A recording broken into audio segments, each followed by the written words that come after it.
I have one. Okay, I'm a retired New Orleans police officer from the, and back in the I joined in 1963, and so anyway, I've been telling a few stories here that true life stories that actually happened to me while I was on the police department. I remember one night I was working some overtime in an unmarked car, and the business people in the business area were experiencing a lot of broken windows, showcase windows, and thefts. And they wanted to hire a policeman for an extra detail to during the night to keep watch on their properties and try to catch some of the criminals breaking windows. So anyway, I was doing that, and I was at the end of that shift. That particular night, we didn't have anything to much happen, and so. But get on into the story. I was getting ready to go home in my unmarked police car, and got up on the interstate and was heading going to my house, getting off duty, and on the interstate, and it was about 2 a.m. in the morning. I saw a guy walking on the interstate in the same direction that I was traveling, in the middle of the interstate.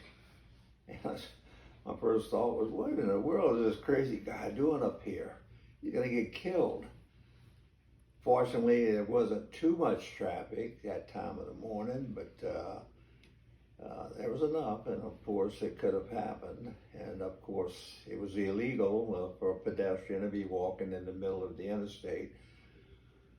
So I pulled up slowly behind him as he was walking, and his back was to me. And I got out very cautiously of my police car. Well, first of all, I put my little red light on top of the police car, plugged it into the cigarette lighter, had my red light flashing. And I got out, and I walked up to him, and I said, "Hey, you can't be up here on the interstate like that. You gotta get off this interstate, man." Well, he very quickly turned and he punched me. He punched me, and it was like a glancing blow to my head, and he knocked my hat off, my police hat. And then he started running up the middle of the interstate.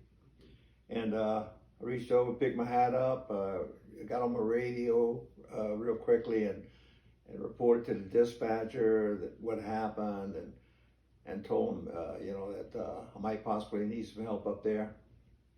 And then I got back in my police car, and I didn't want to chase behind him. During those years, we didn't have a radio at our side to be able to call from the radio if we got out of the car. The only lifeline that we had from the police officer to the dispatcher was in the police car. So I wanted the police car to be close to me in case I need to get on the police car for help or anything else I had to report. So I jumped back in the police car, and then my plan was to go very cautiously up behind him, and then try to get out without him hearing me, and grabbing him and pinning his arms behind him. And you always think about what actions you're going to take. So that was my plan of action. So I pulled, as I was going up real quietly in my police car, as quiet as I could, to do that. He glanced back, and he saw me, and he took his shoes off real quick and threw them down, and I guess he figured he could run faster without his shoes, and he started running, same direction, and he took off again. So I jumped back in my police car, and I got back up when he got tired and stopped running. He was walking, so I got back close to him again, and still thinking about my plan of action. And I got out of my police car, and I went up there, and this time, he was just walking, and then I grabbed his arms and I pinned him back behind him, and I pinned him up against the police car hood of the car, and so he was struggling to get his hands out,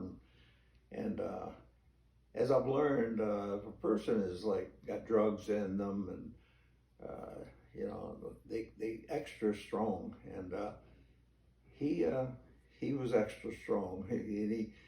And that's a position it would be hard to get out of when you got someone's arms pinned up behind them like that. But he pulled his arms out, and then when he did, he grabbed me, and he threw me down, and then I was at a wrestling match with him, and I was young, and I was pretty strong then, and so I was able to wrestle with him and get on top of him, and then we had a few cars coming along, and they were like rubbernecking and watching the action, and they would lose sight of where they were going as they were watching us fighting on the interstate, and they'd have the brakes be squeaking, and all of a sudden I hear crash, and there was a few cars that was people were rubbernecking, and they would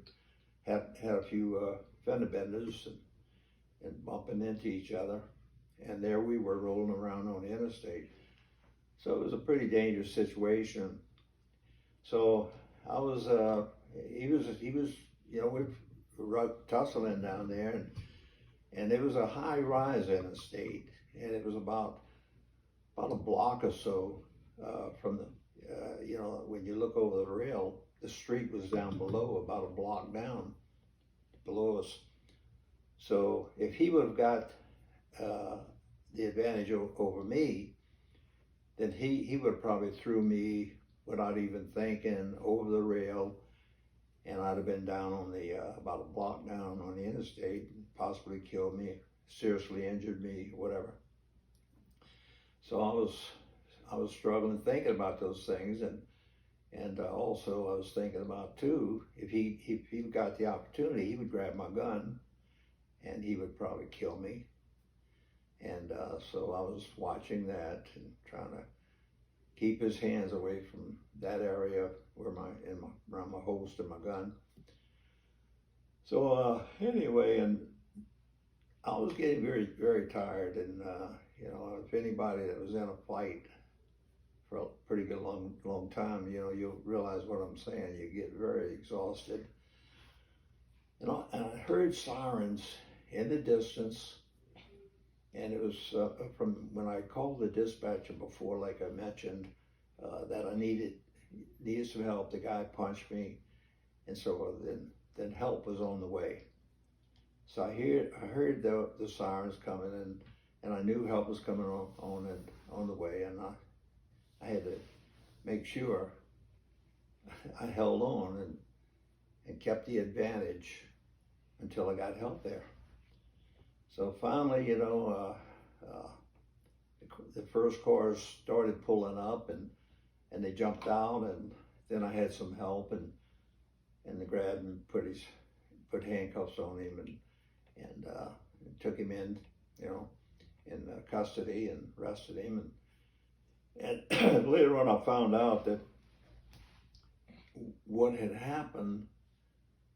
This person, was kind of, like I say, drugged up a little, and he was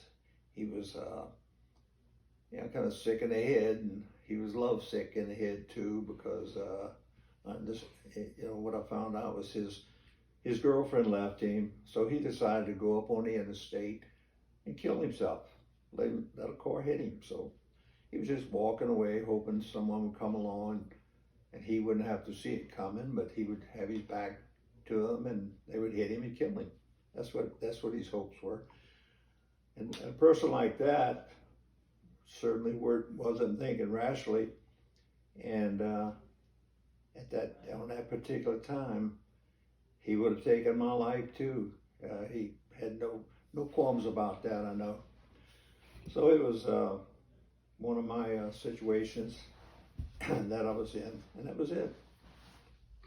Okay, as my grandson behind the camera always says, Subscribe. Subscribe. He wants you to subscribe to my videos, and I do too. Okay. Bye. Bye.